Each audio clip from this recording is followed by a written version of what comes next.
played Russian roulette with people's lives, and someone needs to be held to account for that. We're talking about thousands of lives, and it's not just those that have been infected, it's those affected.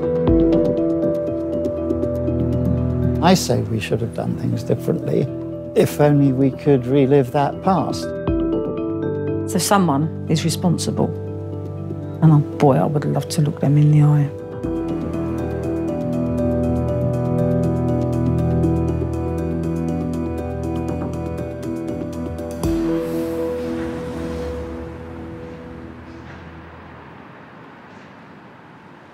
Campaigners are meeting ahead of the opening of the Infected Blood inquiry, set up to investigate the biggest disaster in NHS history. This is what used to be formerly the Princess Diana House, where the charities was run from. So we just felt it was quite fitting to book this for our inquiry, being that it was about HIV and hepatitis C. So yeah, we thought this was appropriate. Come on down, guys. So all the people here this morning are the majority of the children who've lost their fathers, some from a very young age, the widows who've lost their husbands. And we just thought it'd be nice for us all to stay in one place and support each other through today. It's going to be quite a tough day. We've been waiting for this day for a long time, so for it to actually arrive is quite a relief, and that we can hopefully move forward now and get some kind of closure. Beginning in the 1970s and continuing throughout the 1980s, the Contaminated Blood Scandal saw thousands of men, women and children infected with HIV, hepatitis C and other deadly blood-borne diseases. The causes of contamination were twofold, affecting both those who received conventional blood transfusions and those who suffer from blood disorders such as haemophilia and were given the blood clotting agent Factor VIII. In the UK, it is estimated that at least 3,000 people have died, with scores more dying since the inquiry was announced in 2017. Life with my dad was good. We were brought up well, he'd done a good job.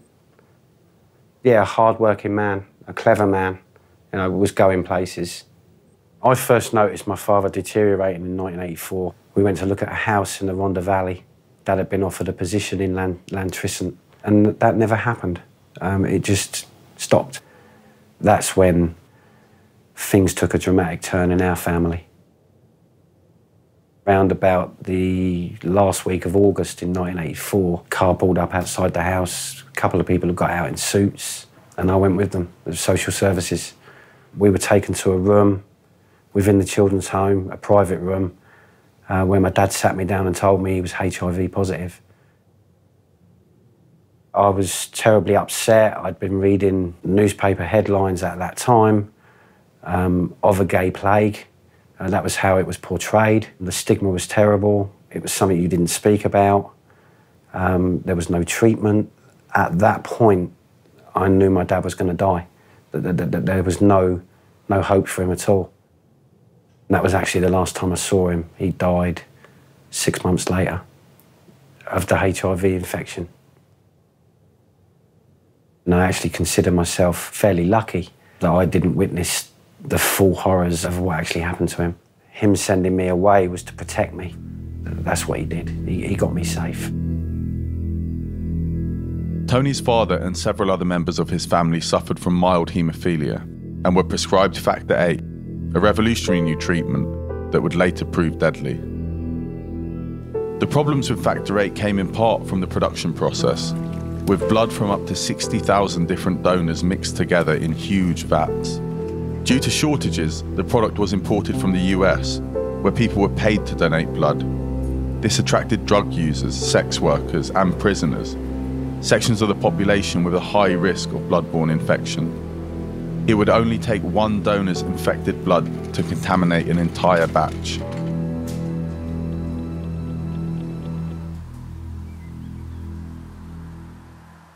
It was clear that treatment could deliver a much more normal lifestyle, and patients wanted this. But on the other hand, we had a growing but unknown, undefined risk. Dr. Edward Putnam is a world-leading expert in haematology. He specialised in treating haemophiliacs at the time of the scandal and was later responsible for the purification and cloning of a safe version of Factor VIII. Science was advancing, treatment was advancing, but a terrible threat was also advancing, which was the transmission of infectious agents through blood. AIDS has been detected in 43 countries, but the large majority of cases are in the United States. Equally frightening, the number of AIDS cases is doubling within a time span of 10 to 12 months. The medical profession has been working overtime in the search for an answer. It wasn't until 1985 that the AIDS virus was understood to be bloodborne, at which point the virus was present in Factor VIII and half of the haemophiliac community had been contaminated. There was very intense, I'd say fearful, waiting to get more information, to find out what this agent was. Seeing this terrible disease progressing in our patients, it became very clear. Factor concentrate was the culprit. We were horrified that the infections had come about as a result of what we thought was improved treatment. I still am. I regret every time I go into the haemophilia centre what happened. I think about the patients we treated who are no longer with us. I believe that the government and the civil service were fully aware that this product from America, Factor VIII, had a problem. And I think had they have relayed that problem, that would have changed the outlook. This was a $1 billion product. It was liquid gold. There was profit to be made, and profit was put before patients' lives. The drive to make large quantities was pushing harder than the caution that should have been exercised over the source of plasma. The decisions made would have had a strong economic aspect to it. These risks were not passed on. My father was never warned of the risk of this new treatment. Could we have done things differently, given the information as it dribbled in? In some instances, yes. The patient with mild haemophilia who gets given a concentrate when he could have managed, there are some really heartbreaking instances. Untreated severe haemophilia is a death sentence. All treatments are risky, and we all make mistakes. Whilst the use of Factor VIII saw blood-borne diseases ravage the haemophiliac community, thousands more were being infected through conventional blood transfusions. Michelle had received blood transfusions following 2 complicated pregnancies in the late 1980s. By the mid-90s, Michelle was growing concerned that her transfusions may have been contaminated. She claims her GP at the time rejected her request for a blood test. And I just remember saying to my husband, I actually think something's really wrong with me. In fact, I was positive for hepatitis C. It lays dormant for years and years and years in your system. That's why they call it the silent killer. It wasn't until 2015 that she was finally tested and diagnosed with hepatitis C, leaving her with liver disease, which can prove fatal. Suddenly, I'm closing my eyes and I'm seeing a coffin in front of my face. You know, I'm going to die. And I literally just came here, where I'm sitting now, and sort of crumbled to the floor and broke down. I went through becoming withdrawn. I felt lost. I felt like a little girl again.